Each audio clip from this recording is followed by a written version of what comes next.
بسم اللہ الرحمن الرحیم۔ السلام علیکم دوستو، یہ بات ہمیشہ یاد رکھیں کہ رزق حقیقت میں اللہ تعالیٰ کا فضل ہے، محض ہماری کمائی کا نتیجہ نہیں ہے۔ اس لیے ہر ایک کو چاہیے کہ وہ اپنے ہنر اور کمال پر ناز نہ کرے، بلکہ اللہ تعالیٰ کے فضل اور اس کی رحمت پر نگاہ رکھے اور اسی پر ہی توکل رکھے۔ دن رات، صبح و شام، ہفتہ، ماہ، سال، صدیاں، یہ سب اللہ کے فضل سے ہمیں ملی تاکہ ہم ان کا شمار کر سکیں۔ یہ سب کچھ ہمیں اس لیے ملا تاکہ ہمارے کاموں میں آسانی پیدا ہو سکے۔ تو اس میں ہمارا کوئی کمال نہیں ہے، بلکہ یہ تو اللہ تعالیٰ کا فضل ہے۔ اس کے کرم سے ہی ہمیں یہ سہولیات میسر ہیں جنہیں ہم کبھی سمجھ نہیں سکتے، جنہیں ہم جان نہیں سکتے، پہچان نہیں سکتے۔ سورہ بنی اسرائیل آیت نمبر 12 میں اللہ تعالیٰ ارشاد فرماتے ہیں، اور ہم نے رات اور دن کو 2 نشانیاں بنایا، تو رات کی نشانی مٹی ہوئی رکھی اور دن کی نشانی دکھانے والی، کہ اپنے رب کا فضل تلاش کرو اور برسوں کی گنتی اور حساب جانو۔ اور ہم نے ہر چیز خوب جدا جدا ظاہر فرما دی۔ سبحان اللہ۔ کیا سورہ مزمل میں غور کر کے نہیں دیکھا کہ راتوں میں عبادت کا اور نیند کا فضل بھی اسی ذات کی بدولت ہے؟ ورنہ اللہ تعالیٰ نے تو یہ بھی فرمایا ہے کہ اسے معلوم ہے کہ اے مسلمانوں، تم رات کو شمار نہیں کر سکو گے اور اس کے اوقات کا تعین نہیں کر سکو گے۔ تو اللہ تعالیٰ نے اپنی مہربانی سے تم پر رجوع فرمایا اور تم سے مشقت دور کر دی۔ دوستو، نیند اللہ تعالیٰ کا ایک بڑا فضل ہے۔ وہی ہے جو ہم پر نیند طاری کرتا ہے، اور اس سے بھی بڑا فضل اور کرم یہ ہے کہ وہ نیند کے بعد دوبارہ زندگی عطا کرتا ہے۔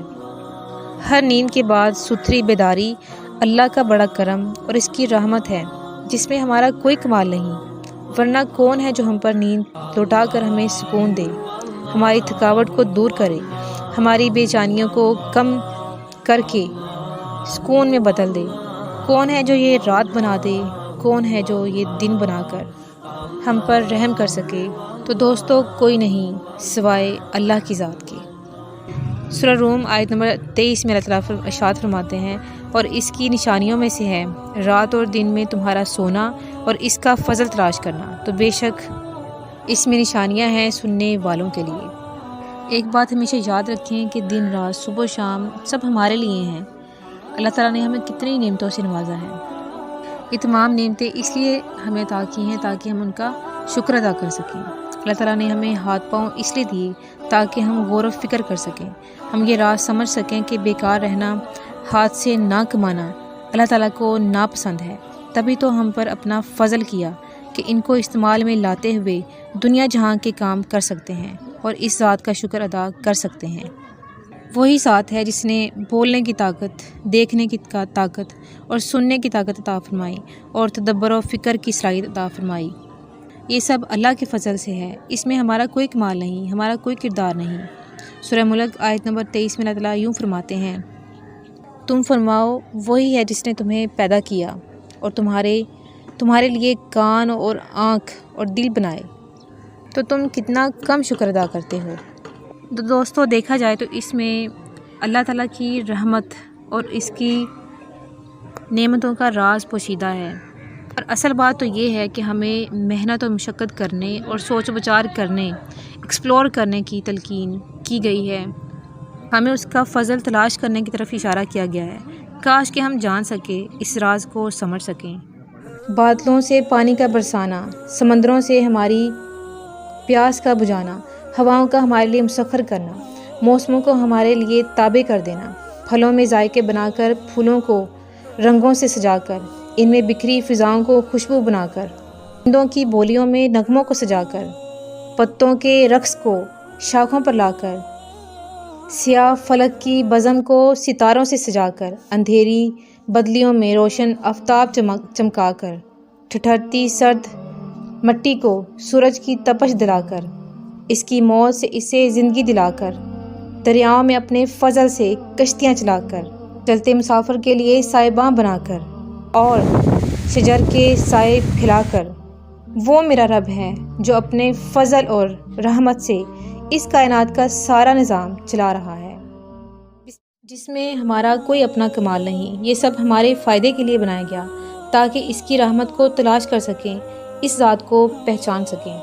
سورہ بنی اسرائیل آیت نمبر 66 میں اللہ تعالیٰ یوں فرماتے ہیں کہ تمہارا رب وہ ہے کہ تمہارے لیے دریا میں کشتی رواں کرتا ہے کہ تم اس کا فضل تلاش کرو، بے شک وہ تم پر مہربان ہے۔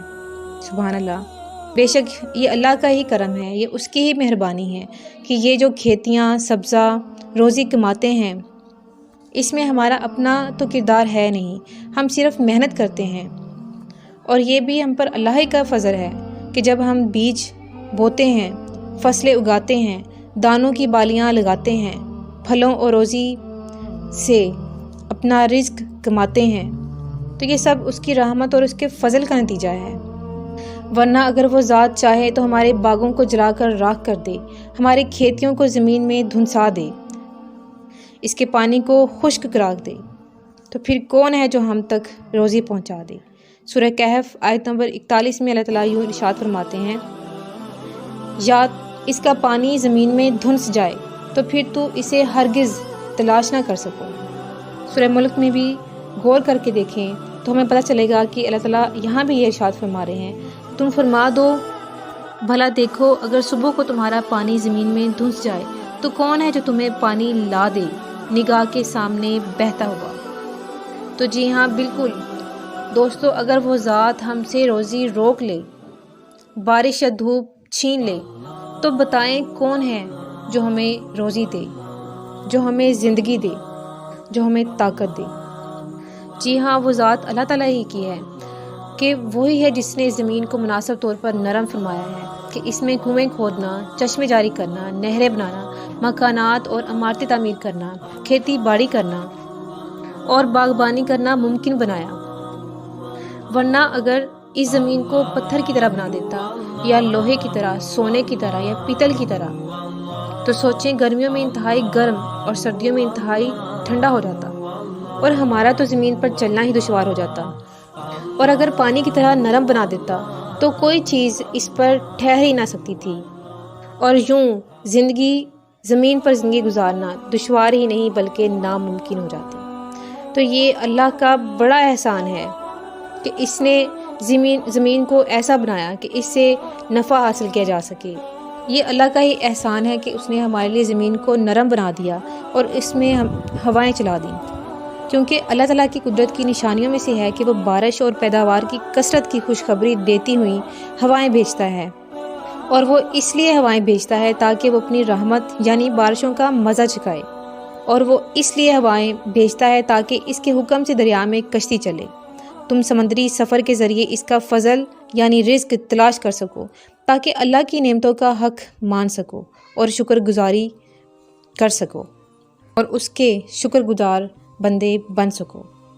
ہوا ہو یا بارش ہو، قطرے ہوں یا پھوار ہو، سب اللہ تعالیٰ کے فضل کی بدولت ہے، جس میں ہمارا کوئی اپنا کردار نہیں ہے۔ جی ہاں، جب بھی ہم پانی کو دیکھیں تو غور کرنا چاہیے کہ آخر ہمارا ایسا کون سا عمل ہے کہ ہمیں اتنی بڑی نعمت ملی ہے۔ ہمیں اس ذات نے صحراؤں کی پیاس کے حوالے نہیں کیا، ہمیں بے آب و گیا نہیں چھوڑا، ہمیں کڑوے پانیوں کے سپرد نہیں کیا۔ یہی وجہ تھی کہ جب آپ صلی اللہ علیہ وآلہ وسلم بھی پانی پیتے تو فرمایا کرتے تھے، تمام تعریفیں اللہ تعالیٰ کے لیے ہیں جس نے اس پانی کو اپنی رحمت سے خوب میٹھا بنایا اور ہمارے گناہوں کی وجہ سے نمکین بہت کڑوا نہیں بنایا۔ تو یہ کیسا خوبصورت رشتہ ہے ہمارا اللہ تعالیٰ کے ساتھ، اور کیسی بڑی نعمتیں ہیں اور کتنا بڑا احسان ہے اس ذات کا ہم پر۔ دوستو، اللہ تعالیٰ کا فضل یہاں تک نہیں ہے، بس یہ وہی ذات ہے کہ یہ اسی ذات کی عظیم نشانیوں میں سے ہے کہ کھاری اور میٹھے دونوں سمندروں میں سے ہم مچھلی کا تازہ گوشت کھاتے ہیں، اور وہ قیمتی موتی نکالتے ہیں جو ہم پہنتے ہیں، اور ایک ہی ہوا میں آتی جاتی سمندروں کے پانیوں کو چیرتی ہوئی کشتیاں ہمارے فائدے کے لیے بنائی ہیں کہ کسی طرح ہم شکر کریں۔ کاش کہ ہم جان سکیں کہ ہمارا آخر کتنا کردار ہے اور کتنا عمل ہے۔ ہم چاہیں تو انت تک محنت کے باوجود بھی یہ نعمتیں نہیں پا سکتے اگر اللہ تعالیٰ کا فضل نہ ہو۔ یہ صرف اسی ذات کی رحمت کی ہی بدولت ہمیں عطا کیا گیا ہے۔ دوستو، اس سے آگے چل کر اسے آگے سوچ کر اگر ہم غور و فکر کریں تو ہمیں پتہ چلے گا کہ علم و حکمت بھی اللہ تعالیٰ کی عظیم نشانیوں میں سے ہے اور اس کے فضل میں شامل ہے۔ ذرا سوچیں کہ اگر ہم پر اس کا فضل اور اس کی رحمت نہ ہوتی تو اسی علم کی بدولت فرشتوں پر برتری نہ ہوتی، ہمیں اشرف المخلوقات کا درجہ نہ ملتا۔ تو ذرا سوچیں کہ اس فضل کے پیچھے ہماری کتنے کی محنت ہے، ہمارا کتنا کی کمال ہے، ہمیں کرنا کیا پڑا۔ تو یہ ہم پر اللہ تعالیٰ کا ہی کرم ہے جس نے ہمیں غور و فکر کرنے کی صلاحیتوں سے نوازا ہے اور علم کے درجے رکھے ہیں۔ یہ بھی بات ذہن میں رکھیں کہ مخلوق میں ہر علم والے سے اوپر ایک علم والا ہوتا ہے اور ہماری محنت کے ساتھ اللہ تعالیٰ کا فضل شامل ہوتا ہے جو علم کے اوپر علم کا درجہ بڑھا دیتا ہے، جس کے سلسلے کی انتہا تاجدار رسالت حضرت محمد صلی اللہ علیہ وآلہ وسلم پر ہے۔ حضرت عبداللہ ابن عباس رضی اللہ عنہ فرماتے ہیں کہ ہر عالم کے اوپر اس سے زیادہ علم رکھنے والا عالم ہوتا ہے، یہاں تک کہ یہ سلسلہ اللہ تعالیٰ تک پہنچتا ہے اور اس کا علم سب کے علم سے برتر ہے۔ بے شک اس بات کا یقین رکھیں کہ دنیا کے تمام فضل اللہ تعالیٰ کے کرم سے ہیں اور آخرت میں بھی نرمی اللہ کے کرم سے ہوگی انشاءاللہ۔ یاد رہے کہ قیامت کے دن کی درازی بعض کافروں کے لیے 1000 برس کے برابر ہوگی اور بعض کے لیے 50,000 برس کے برابر ہوگی، جبکہ مومن پر یہ دن ایک فرض نماز کے وقت سے بھی ہلکا ہوگا جو دنیا میں پڑھتا تھا۔ کافروں کے بارے میں سورہ معارج آیت نمبر 4 میں اللہ تعالیٰ یوں فرماتے ہیں کہ فرشتے اور جبرائیل اسی کی بارگاہ کی طرف چڑھتے ہیں، وہ عذاب اس دن ہوگا جس کی مقدار 50,000 سال ہے۔ جبکہ مومنوں کے لیے یہ ہے کہ حضرت ابو سعید خدری رضی اللہ عنہ سے روایت ہے کہ آپ صلی اللہ علیہ وسلم نے ارشاد فرمایا، اس ذات کی قسم جس کے قبضہ قدرت میں میری جان ہے، قیامت کا دن مومن پر ہلکا ہوگا، حتیٰ کہ اس فرض نماز سے بھی زیادہ ہلکا ہوگا جو مومن دنیا میں پڑھا کرتا تھا۔ سبحان اللہ، یہ کتنی بڑی آسانی ہے ہمارے لیے، یہ کتنا بڑا کرم ہے، اس ذات کا کتنا بڑا احسان ہے ہمارے لیے۔ اس سے بڑھ کر خوشخبری والی بات اور کون سی ہوگی؟ تو ہمیں تقوی اختیار کرنا ہوگا، اللہ کی رضا حاصل کرنا ہوگی اور اس کے حضور حسن ظن رکھنا ہوگا کہ وہ ذات ہم پر دنیا میں بھی اپنا فضل و کرم رکھے گی اور آخرت میں بھی ہم اپنی مراد کو پہنچیں گے۔ اس حوالے سے آپ صلی اللہ علیہ وسلم کا ارشاد ہے کہ حسن ظن حسن عبادت میں سے ہے۔ تو بے شک جو بھی خیر ہم تک پہنچتی ہے وہ اللہ تعالیٰ کی توفیق سے ہے، ہمارا کچھ کمال نہیں، ہماری کوئی بڑائی نہیں، سارے کمال والا، ساری بڑائی والا، ساری عظمتوں والی ذات میرے رب کی ہے۔ تو پھر کیوں نہ کہیں الحمدللہ رب العالمین، تو پھر کیوں نہ اس ذات کو ہم کہیں الرحمن الرحیم۔ بے شک سورہ ملک آیت نمبر 29 میں اللہ تعالیٰ یوں ارشاد فرماتے ہیں، تم فرما دو وہی رحمان ہے، ہم اس پر ایمان لائے اور اس پر بھروسہ کیا۔ تو آئیے ہم اللہ تعالیٰ کے احسانوں کو مانتے ہوئے اور اس کی ذات پر یقین رکھتے ہوئے یہ دعا کریں کہ وہ ذات ہمارے گناہوں کا نہ دیکھے بلکہ اپنی رحمت ہم پر نچھاور کر دے تاکہ ہم دنیا اور آخرت میں کامیاب ہو سکیں۔ آمین۔ شکریہ۔